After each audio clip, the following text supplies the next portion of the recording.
Moram da primetim da ti je jako dobar duks i za ljude koji možda ne znaju engleski, a takvih je malo. Da, znaju vrlo dobro.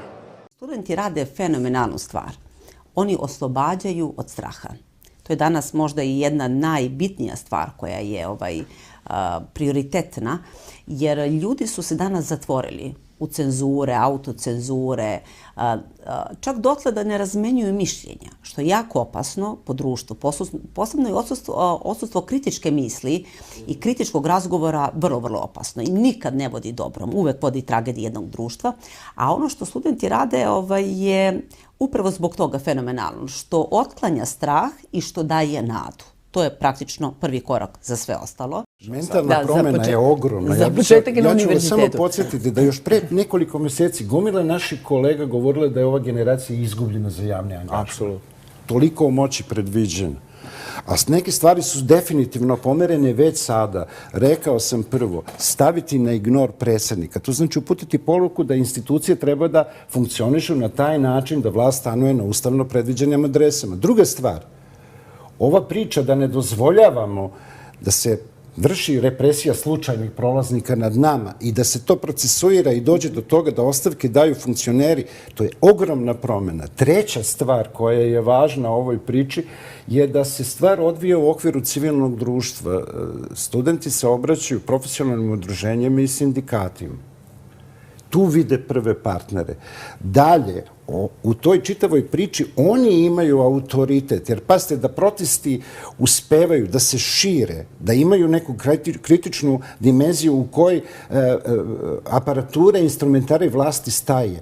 Ovde više nije moguće primeniti represiju. Pazite, u onom trenutku kad su psihološki u računici o svojim pravilima ponašanja, ljudi se oslobodili straha, što znači, ako ja budem otpušten, sve moje kolege će me podržati, iako je represija neprimenljiva, a u okruženju imam raspoloženje koje jeste za proteste, onda se i moje ponašanje menja. Taman, kada se već mislilo da su svi kupljeni, ucenjeni, da su napravljeni dogovori, pojavljuje se neočekivana sila kojom se ne da, upravljati.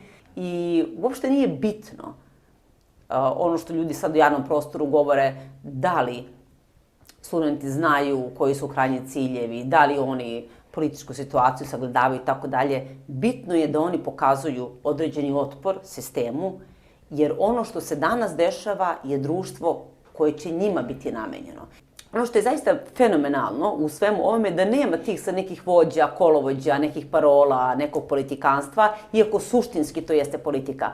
Ono što su zahtevi studenta, vezano, da kažem, i za ovaj konkretan proces, su zahtevi koji su ne samo opravdani, nego njihova suštinska potreba i ono što oni traže od Zagorke Dolovac. Sada su, da kažem, na neki način konačno stigli do nje, ali dobro, nema veze, potrebno neko vreme, je da ona ispuni ono što je obećala dana kada je polagala zakletvu. Vrlo je bitno da svaki čovek, posebno mlad, zaseje u sebi klicu protesta. Oni rade jednu fantastičnu stvar, koja treba bi da bude najnormalnija, više nije. Oni se druže prvo.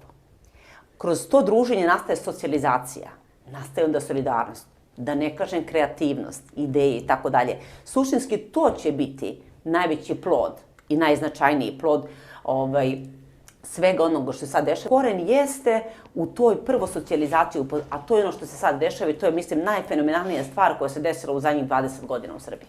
U čitavoj priči, a i u vašem pismu se pominju i ti pritisci. Da li ste sad zbog svega ovoga vi pod pritiskom? Pa vidite ovako, pritisak je nešto što ne treba da vas putava da radite ono što je vaš posao. A to smo izneli u pismu kao obrazloženje. Znači, jednostavno, ja sada više nisam pod pritiskom. Sad sam se oslobodila pritiska smatrajući da sam radila ono što je ispravno i što je jedino pravo. Je li to u sveukupnim okolnostima i u ovom aktuelnom trenutku teško uraditi?